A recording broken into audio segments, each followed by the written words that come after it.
Dans cette seconde vidéo, nous allons voir que le facteur de forme qui caractérise normalement une section peut être aussi utilisé comme une propriété des matériaux. Reprenons notre poutre en flexion de section carrée, qui, soumise à une charge F, se déforme d'une flèche delta. Comme nous l'avons vu, il est possible d'obtenir une section plus rigide en divisant cette section en 3 et en réarrangeant les morceaux de sorte à obtenir un I.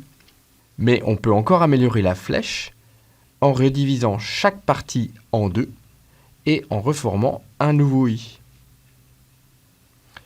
Et on pourrait encore recommencer ce processus. Mais existe-t-il une limite physique à l'optimisation de la section? On sent bien que oui. Et pour l'illustrer, prenons deux cas extrêmes. Dans le premier cas, la poutre est un I assez épais, qui a donc un facteur de forme faible, alors que dans le second, c'est un I très fin, avec un facteur de forme élevé. Et bien sûr, ces deux sections ont la même aire. Soumis à une charge, la première poutre fléchit normalement, alors que la seconde va subir un flambement local. Il y a donc un changement du mode de défaillance avec l'augmentation du facteur de forme. Ce changement apparaît à un seuil critique qui correspond à une section optimale. Cette section optimale peut être déterminée de manière empirique en regardant les sections du commerce. En effet, toutes les sections du commerce ont été dimensionnées pour défaillir par flexion plutôt que par flambage. Il suffit alors de tracer le facteur de forme de toutes les sections du commerce. Ce graphique représente le moment quadratique LR de environ 2000 sections disponibles dans le commerce.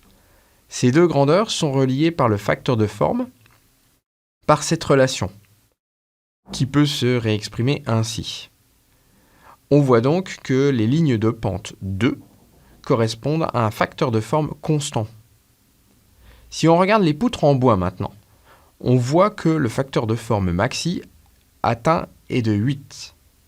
Il est de 20 pour les composites renforcés par fibre de verre, de 42 pour les profils en alliage d'aluminium et de 65 pour les aciers qui présentent le meilleur facteur de forme des matériaux dans CES. On voit à travers ces 4 exemples qu'il existe un facteur de forme maximal et que celui-ci change avec le matériau.